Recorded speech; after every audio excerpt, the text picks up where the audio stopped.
Ben, when your family's making decisions about, making a big decision about either expanding or shrinking or capital improvements, how do you go about making those decisions? I think we're kind of unique that we never make decisions based on shares.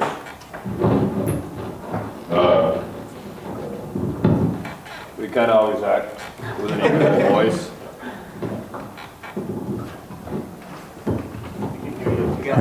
Yeah.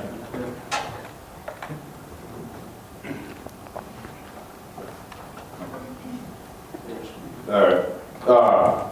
We always make decisions as an equal voice. And if it comes down to, depending on the aspect of the business, what the area of the decision is being made, over which partner runs that aspect of the business, the ultimate decision is theirs as far as a piece of equipment or an improvement or an expansion, because they're going to be the ones working with that decision, having to make it work. So that's. And how many employees do you have? Well, besides the 3 partners, there's 3 other employees. Okay. We all learn from, most of us learn from mistakes.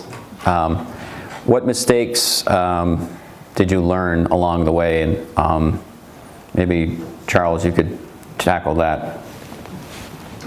It's a great question. We certainly made a lot of them. I think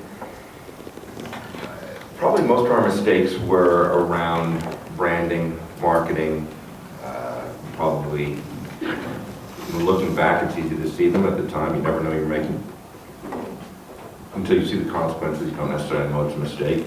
I think we were always driven by the initial entrepreneurial spirit and kind of had a natural inclination to push away traditional corporate activities like HR, legal advice, all the things that you think of as a bureaucracy. There's sort of a revolutionary idea at the time to make beer when plenty of beer was being supplied by Milwaukee and St. Louis. So sort of had this anti-corporate attitude. And I think that served us well in some ways and probably hurt us in others. Because we probably did make decisions that we needed more advice on and could have benefited from the board of advisors and some wisdom instead of just driving it ourselves. Ryan, you're in the midst of a big project. You're based in Hardwick right now, but your company's decided they want to have a presence also in Montpelier. What went into that process of taking it to that level? So it's actually been a very long process, and keep in mind that I speak all of my career here with California Spirits is 6 years, so it seems like 30, but it's relative Vegas, it wasn't that long. But when we first bought the company, we realized we were racing toward a cliff edge. We're operating at 6,500 square feet. This year, we're going to put out 40,000 cases. And that doesn't really work all that easily. We employ people like logistics managers and these positions that we never thought we'd be hiring at this stage, but suddenly we have trucks coming in all the time, and we have off-site warehousing all over the place. And it's really complex, to be honest. It's not my job because I couldn't do it. We have people that have that skill set now, which is great, but I'd also just like to have a little more space, particularly because those 40,000 cases are almost all gin, and I really want to make whiskey. So every year we make more gin and less whiskey, and I'm still saying I thought mission number 1 was make more whiskey. So I'm failing on my mission, but we're doing very well with gin. So that's part of it. Product expansion, we really would like to get into those sides of the business. We've looked all over Hardwick. We've looked, every town in and around Hardwick, and we finally found Montpelier. City management in Montpelier has just done everything they can do to get us into Montpelier. I also found it very interesting that there's more breweries per capita than in Vermont than any other state. Meanwhile, the capital city doesn't have a brewery, nor does it have a distillery. And I grew up in Plainfield, so Montpelier's kind of my stomping ground. So it just seems like a really good place to position the distillery. But more importantly than all of that is actually the biggest dilemma for me personally is I spend most of my day driving between our administrative offices and our distillery, which are only a mile apart, but it chews up a lot of time to have to leave. But also, like Anna from our marketing department doesn't see Scott unloading every barrel of honey.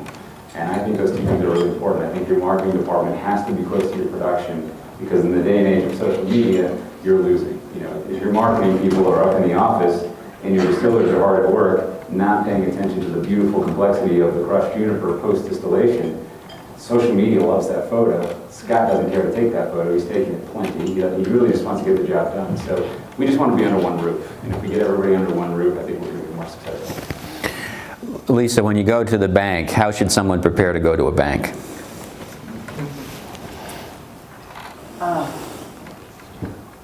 You know, it's really different today than it was back when I was doing this. I just want to acknowledge that up front. I mean, when Vermont National Bank was here, they actually had a loan officer that did this thing called Dinners with David, right? So all of us who were food companies used to gather around a dinner table. We will have all given him our financial statements, and he would just teach us what we need to do to call on a bank. You don't get that as much as getting back to the advisory board to get some help with that. I think just really understanding what banks are looking for, and I know that, you know, certainly Janice should have plenty of insight on that for any of you in the room, and just make sure that you know your financials really well. I mean, the second piece of advice I always give entrepreneurs is really own your numbers, and you can do that with a pencil and a calculator.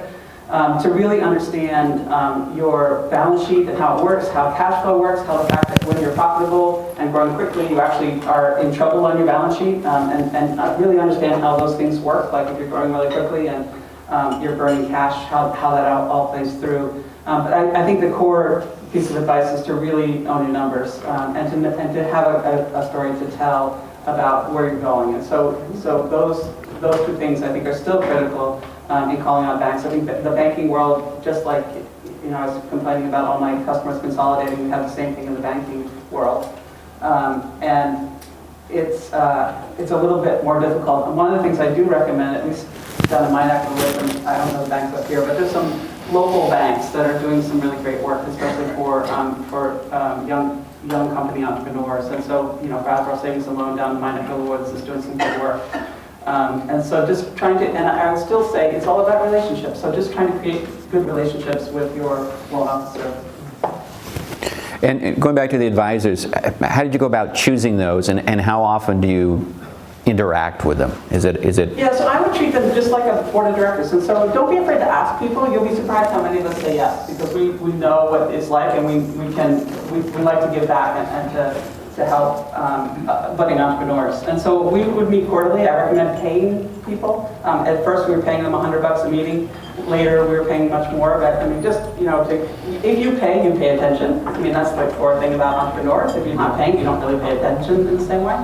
So I suggest that you pay people and take them into your company for the first part of the meetings, just so they have, like you're saying about the juniper, you really want them to understand what's happening in your company, but then also take them outside. So I used to start at 3 o'clock, be at the bakery, walk them through, show them new equipment, introduce them to new team members, and then take them offsite for dinner and a more free-ranging discussion.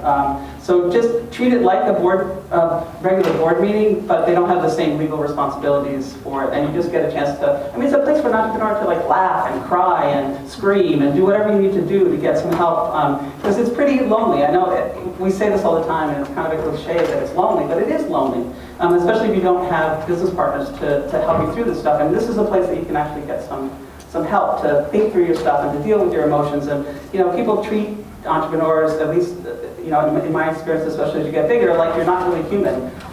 So you need a place to go and be human, right? So that's a place that you can do that. And so if you want to talk about that more, happy to chat after this. Charles, you talked about employee ownership. When that occurred, did you see a culture change in your employees? Did they change what they were doing because they really had a bigger investment in it as opposed to just getting a paycheck? We did. I think we'd always had an employee ownership culture before, you know, it became real through the ESOP. And I would say there are probably employees that fit on the spectrum of people who really care and are passionate about it.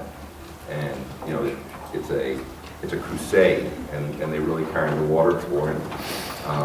I'd say there are employees probably on the opposite end of that say, well, this is nice, but, you know, I'm 25 years old, I'm getting a little bit And, in a lot of ways, it's a retirement benefit, so it's not that meaningful. So it hasn't had a direct impact. They're sort of either on board or not on board. And then there's the big center. And that center has definitely been more engaged, more motivated, more enthusiastic. We have a program we call our Ideas Program. And anyone who comes up with an idea that's either going to increase profitability by saving money or increase profitability by selling more beer can act on that idea within a certain financial range. They don't need approval, they just do it and get it. And the powerful thing there, and I think this motivates a lot of people, is while it might add to the income statement at the end of the year, $10,000 extra dollars, the real impact it has on the employee, on all of us, is on the balance sheet, because we're all owners. So that EBITDA multiple, let's say it's 10, our EBITDA has increased by $10,000, so our value now is actually increased by $100,000. And as people begin to understand that, engage with it, it is a powerful cultural motivator which translates directly into business results. And there's quite a lot of data to show that ESOP companies, employee-owned companies, outperform in a lot of different metrics, survive downturns more effectively.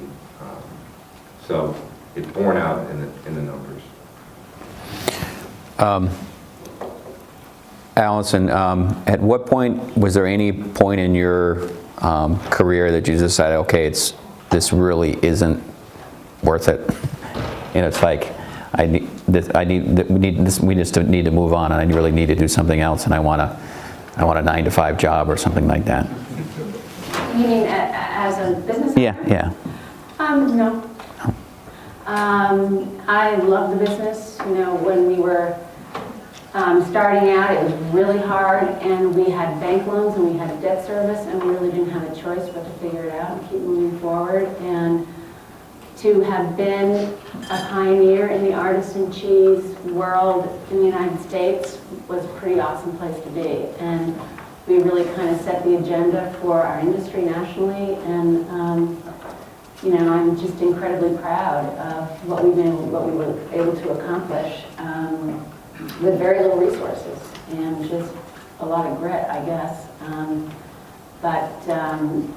Yeah, I think that when the business got larger and a lot of our decisions were based on syndicated data, a lot of the just filling the gaps in distribution, you become much more risk averse as you grow, and it becomes less entrepreneurial, and you hire people who are not risk takers, they are managers. And so for Bob and me, we were always sort of going around looking for some place where we could make trouble, when we bought a farm. So, I think that our business advisors said, look, you have a unique role in the business world as an entrepreneur. You see things that other people don't see. You see a future that most people don't see. And so that's what you did exceedingly well. And now, if you try to transition to becoming a manager, you could put your business at risk, not attract the kind of talent that you need to really run the business, and you may become very unhappy and frustrated. And I started to feel a little bit like I had done my work, and I wanted to do some other things.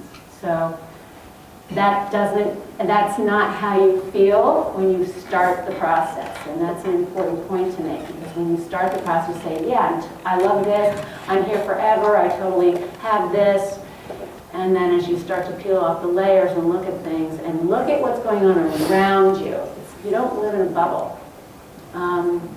There's a lot of things happening in the industry, in the food world, a lot of consolidation, a lot of acquisitions happening. That's how businesses grow today. If you ignore that, it's not a good idea to completely ignore that. Ryan, there's a lot of people out here who will be advising entrepreneurs, and you probably got some advice over the years. Is there anything that you wish you'd really paid attention to that you didn't pay attention to, or you really just didn't lack the focus of?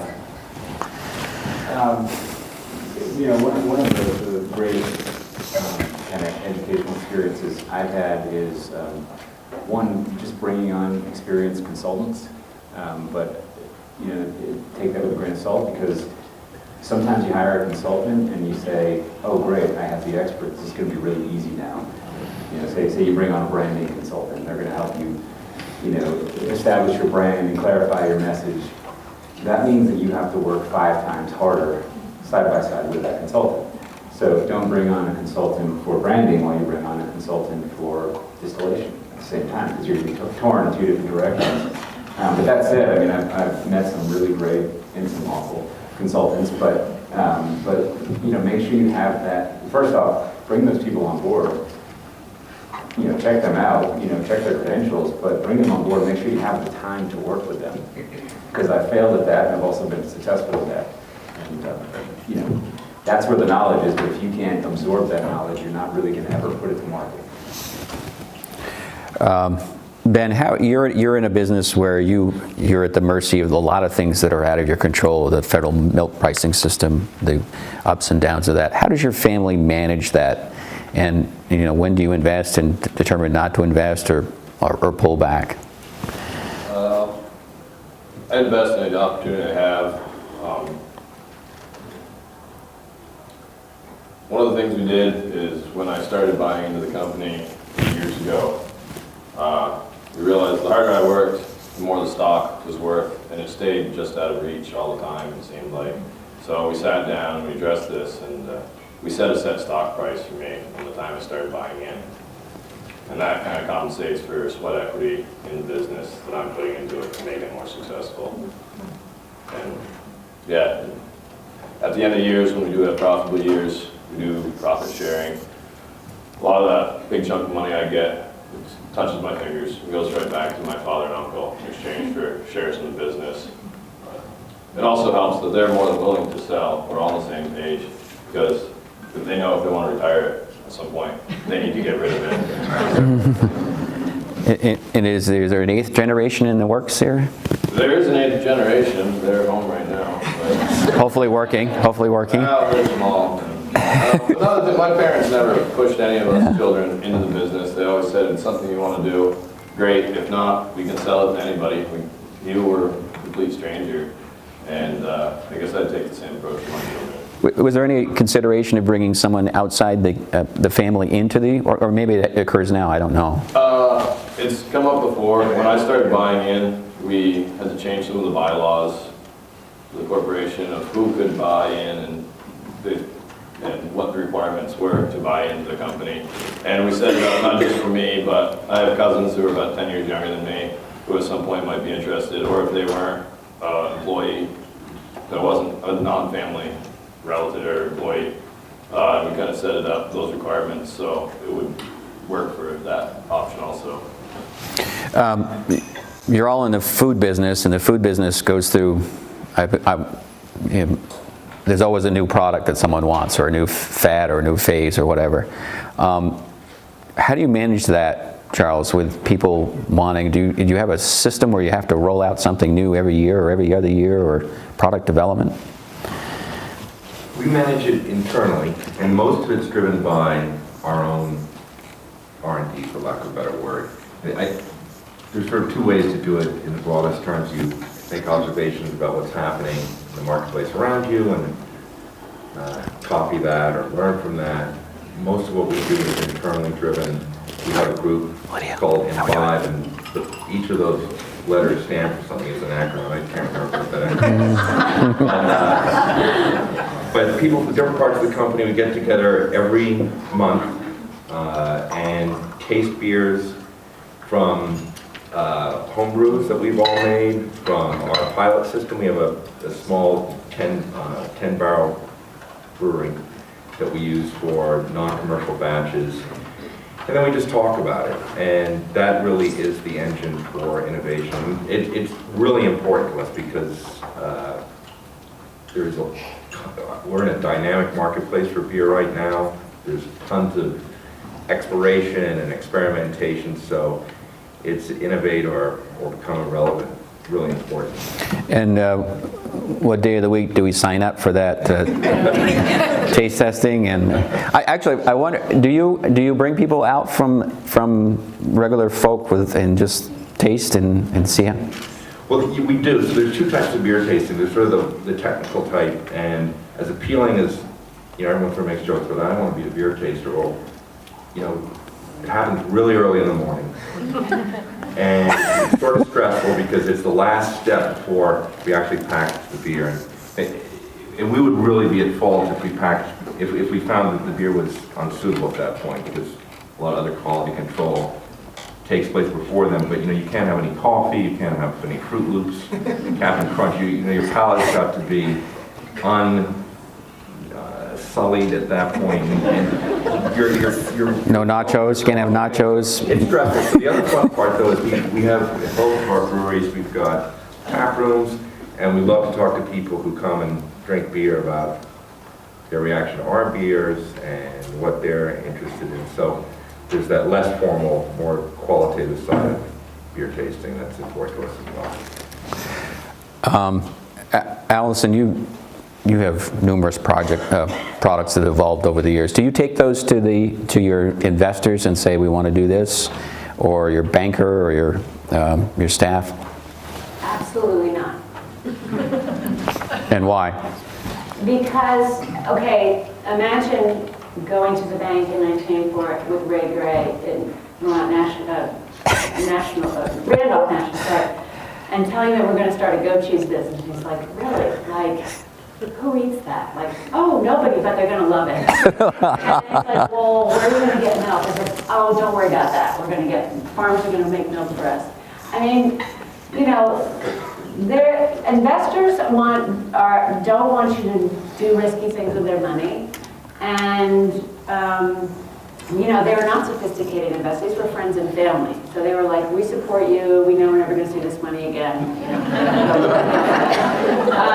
And it's true, right? That's who you go to first. So a sophisticated investor would never have given us money. So, the kinds of people that Lori was working with was, they were looking at leveraging their very high risk opportunity, and they had expertise to do that exceedingly well. So,